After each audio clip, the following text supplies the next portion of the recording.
I know there are still evil people around, and I know there are very good people. I think for mankind to survive, we have to think positively, and it's very important.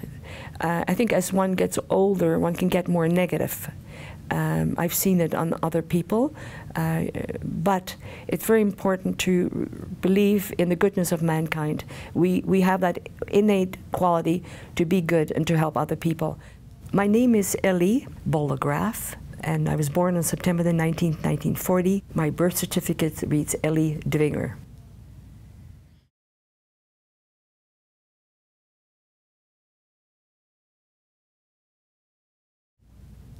I come from a traditional Jewish Orthodox family. That was at least before the war. Things changed in many ways after the war. My mother's family lived in Leeuwarden, where her father was a professional photographer and very well-known one. He photographed all the school children. He had clientele coming to the studio who'd had their portraits taken there. And they were a well-established Jewish family who'd been there. I think the Dutch Jews have lived in Holland for about 400 years or so. And my family lived in that northern Holland, in Leeuwarden, in the province of Friesland. And my mother's family are the Cohens, and my mother's father's family, his name is Dwinger, last name, but it was changed from Levi to Dwinger. So we had the Levi and the Cohens in our family. So that was my mother's family. Before the war, they were very well settled there. There was no problem. As I said, they were Orthodox. It was shul on Shabbos, and it was Jewish school, and it was. My mother went to a regular ladies' school, but she also went to Jewish school. So when I was a little kid, of course, I was expected to follow the same kind of pattern. And as far as my biological father's family is concerned, they came from Poland, Rzeszów, to Essen, Germany.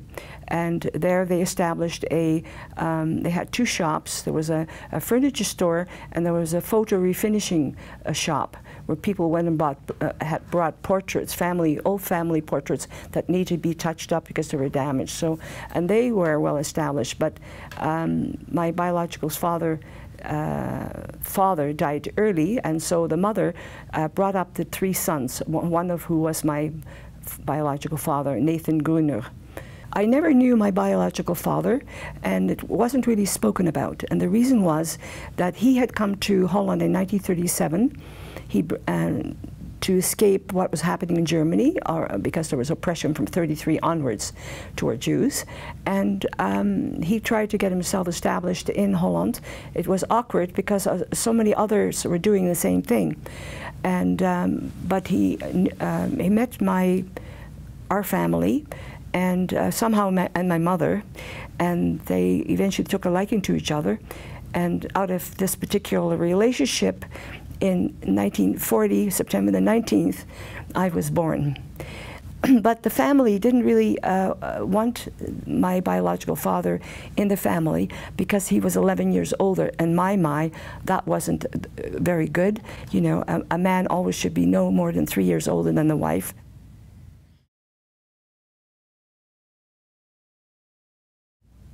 When Germany invaded Holland, of course, they bombed Rotterdam, and they came from various directions, and also from the air, soldiers being dropped out of airplanes. Within 5 days, Holland capitulated because they didn't expect Germany to invade, because Holland had not been invaded in the First World War. Neither was Switzerland, and I believe one of the Scandinavian countries. And so, but of course, they didn't really trust the situation. So, just at the beginning, there were recruits ready to defend Holland. And so it actually did happen that the Germans did invade Holland. Once the Germans had invaded, very, very soon the restrictions were put into place, such as there were curfews. The Jews could not shop between certain hours of the day. That usually was near the end of the day when there was very little food to choose from in the shops.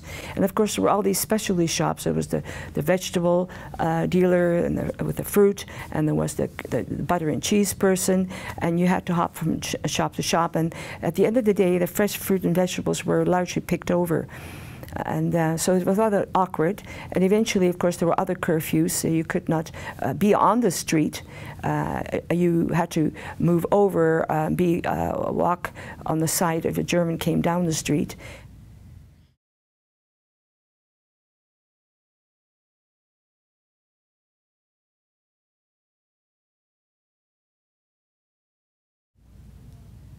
Jews could not work for non-Jews and vice versa. So my mother was looking for work in a Jewish establishment, and she was hoping to train as a nurse. So she became pregnant with me at the time. Yes, I do recall she was working that time at the hospital. And when she became pregnant, she worked almost to the very end and didn't tell anyone. I think I read in her book that she actually took some laxatives so that people couldn't see that she was getting bigger. It was frowned upon, of course, for women to be pregnant with child prior to their marriage, and so my mother didn't tell anyone about it.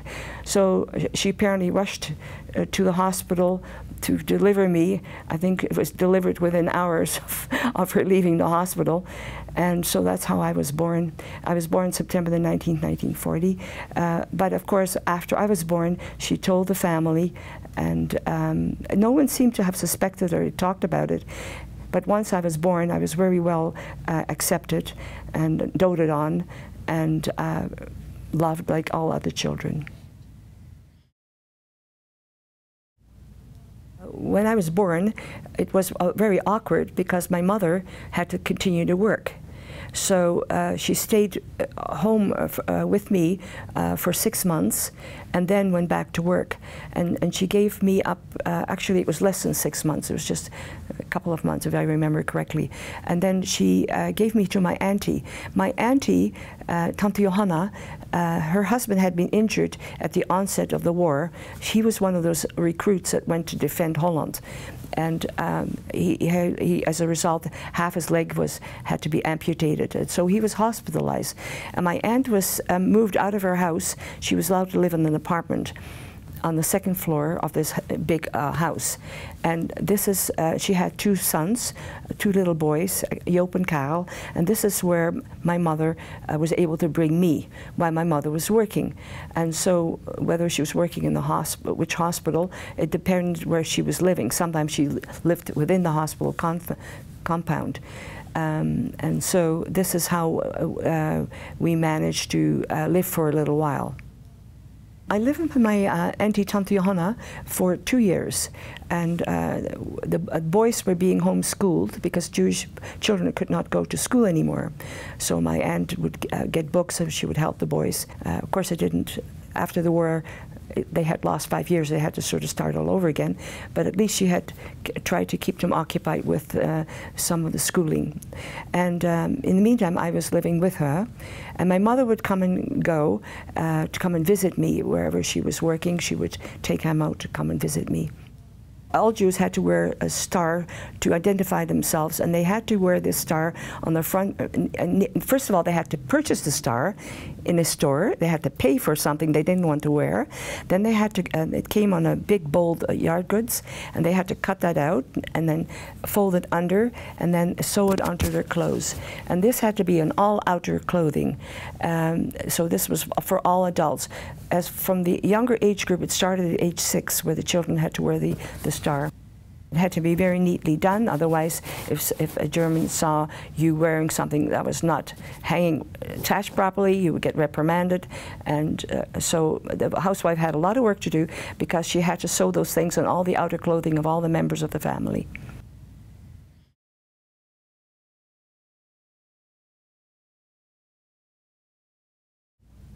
I stayed with my aunt for 2 years. The reason was because my aunt had 2 children, and she had a husband. The husband was in hospital. One day, my mother happened to be visiting my aunt, and me actually. So she was going up the stairs, and a man came out of the first floor apartment.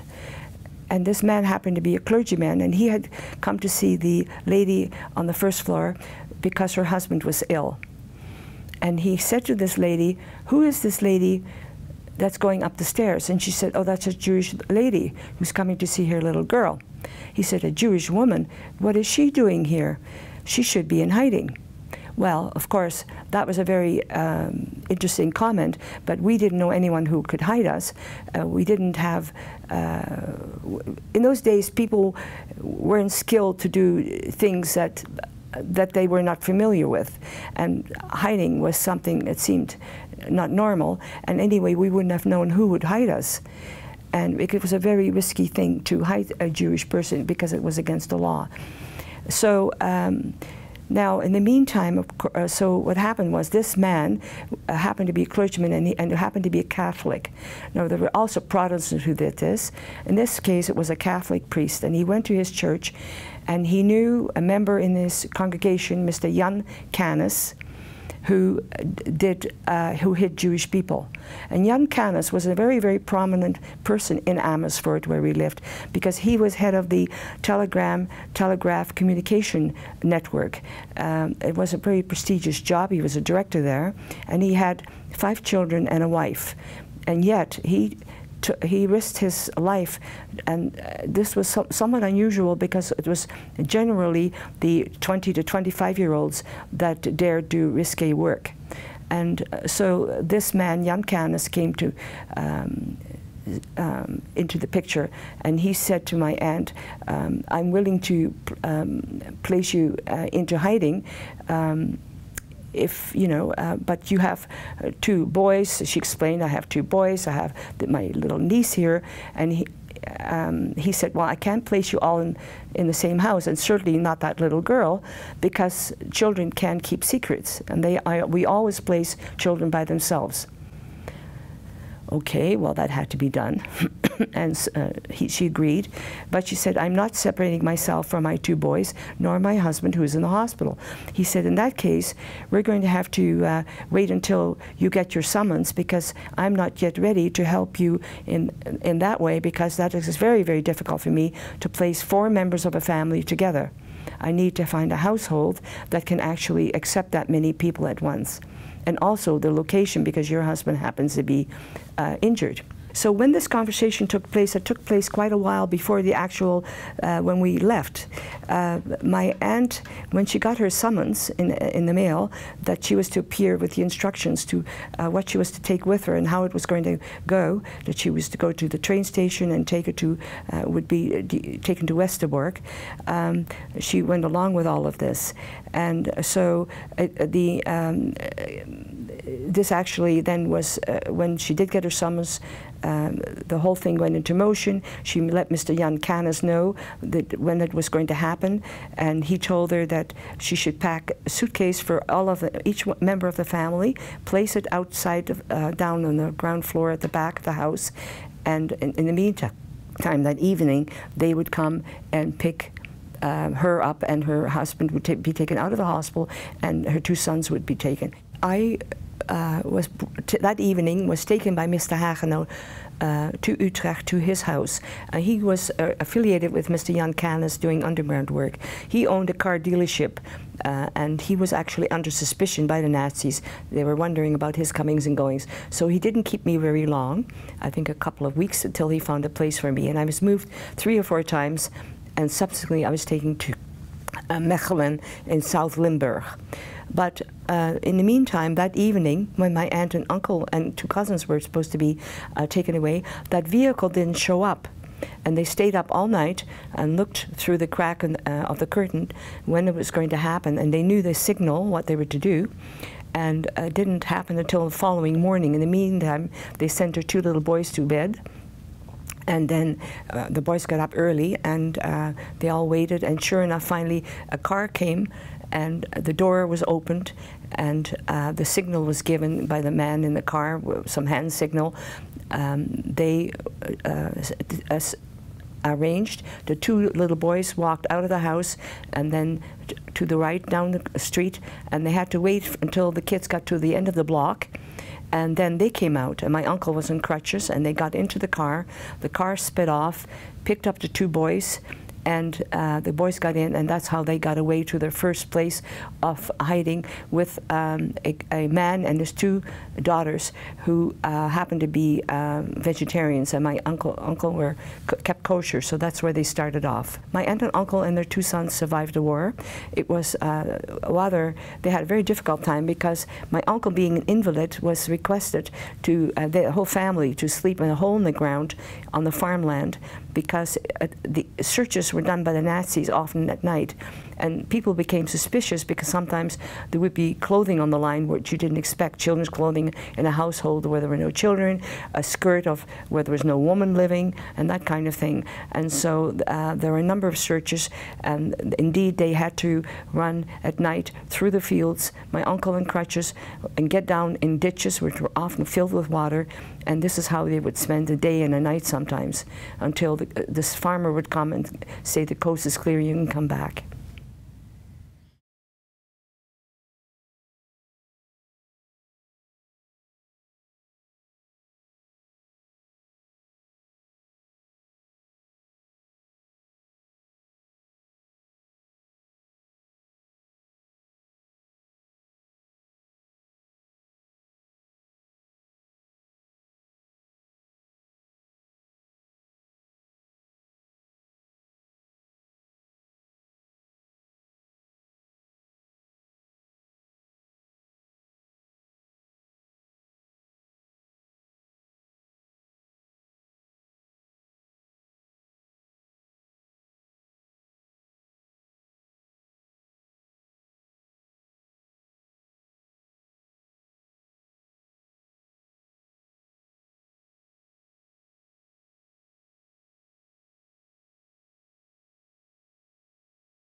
I actually have fairly vivid memories of being with other people. It actually started before I was sent to Mechelen, because I was in competition with another child over toys, and I remember having to stand in a corner. You know, children want to play, and I think that is why eventually they found me a place in southern Holland, and it was thought also I would blend in better because I had very dark curly hair. There were coal mines in the area, and the coal miners came from Spain and Italy, and they all had dark hair, and it was therefore thought this would be a better area for me. But it turned out that the family I lived with did not have dark hair at all. It was not curly. In fact, it was poker straight, unless the girls had a permanent.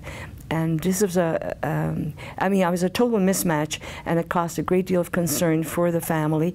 But the woman in the household wanted very much to keep me, and her husband found that I was a big danger to the family, which was true, because it was punishable by death to hide Jewish people.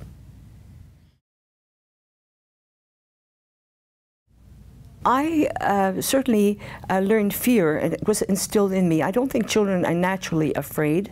They're curious usually, because I was told, for example, if I was outside playing, to stay behind the hedge. And you know, I did play outside because this was a very unusual. It wasn't a normal house. It was a little hotel where people came and went, and Mrs. Wetzels, the lady, mother of the brood of children, she was also required to cook in the kitchen, and I often therefore spent time in the kitchen with her, and I played with the boys outside.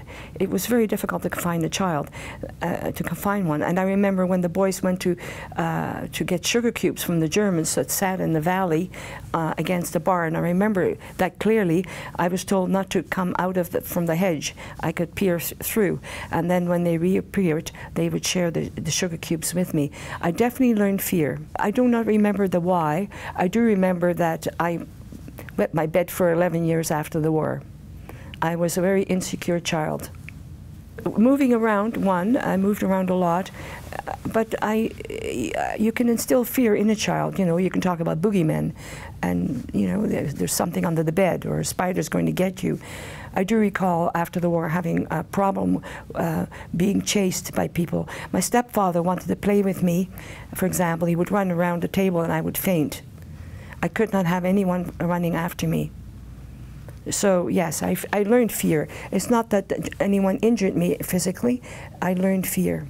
I remember the people took me to a church, their church, to normalize the relationship that the child was not Jewish. Of course, it turns out after many years after the war, I learned that most people in town suspected it all along. And there was even a Nazi who told Mrs. Wetzels to keep me, to keep that child inside. That he suspected that I was Jewish, and he, you know, would maybe have to report me if he knew about it. My Jewish identity was not, of course, made evident, but people, although suspected it. I do remember sitting in this church and this bag, pointed bag over my head where the collection was taken, and it would go boing, boing, boing over my head as it went down the row and came back again. But it was after the war, because my family had been Orthodox Jews, it was expected of me to go to a Jewish school, cheder, right away. From almost when I came back, I was sent to Jewish school, and the Jewish children came, you know, after the war started coming back, and those that were left that had been in hiding.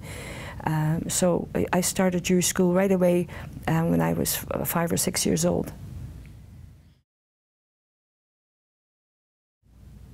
I was extremely lucky to have had guardian angels, that's how I think of them in a way, in many different places. There were always bad people around, who I prefer not to comment on, but there were these good people, and I think, and that has sort of carried me through even to today, where I feel that somebody's looking after me, over me. I'm a strong believer in God, and I think that God looked over me. And Mrs. Wetzels was an angel, because she was the lady who hid me or kept me, because she had such a responsibility, having 7 sons and 2 daughters who were all much older than myself, and she knew that she was putting her family in grave danger. So I owe her an enormous amount.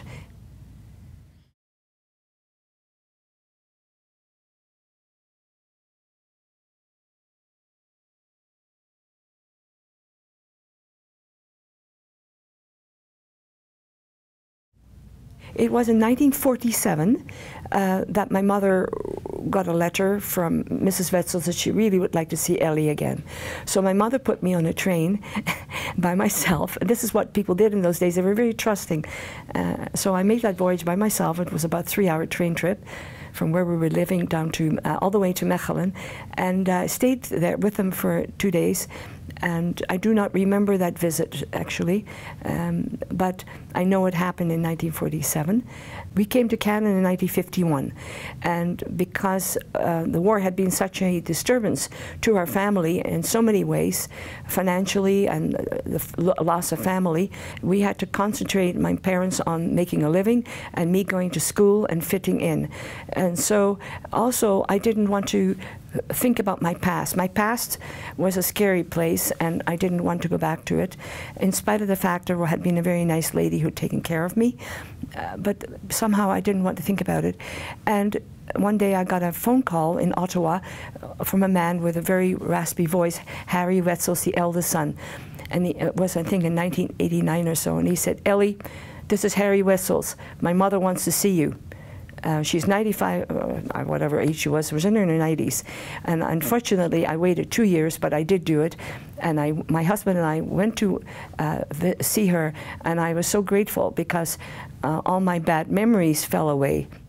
And I saw her children. They came and they hugged me, and Harry had this home film, and he made this film of us, me with the mother, me with the brothers, and himself, and because they felt I was their sister. You see, I made an impact on them that I didn't realize I had made.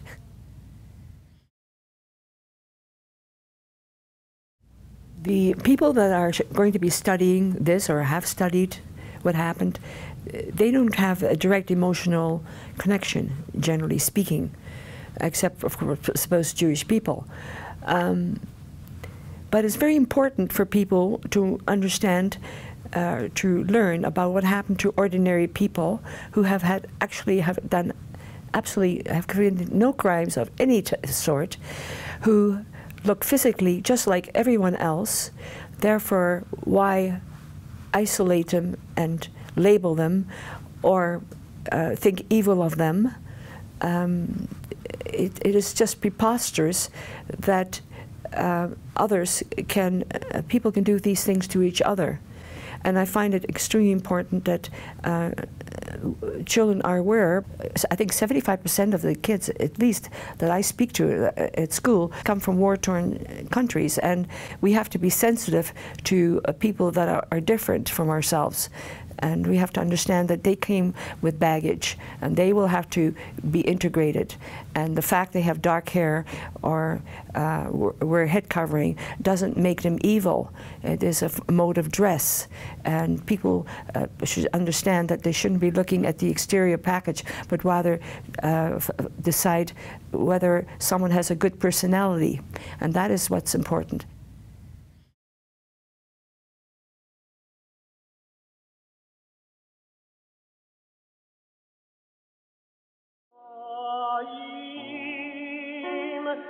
شيش بهر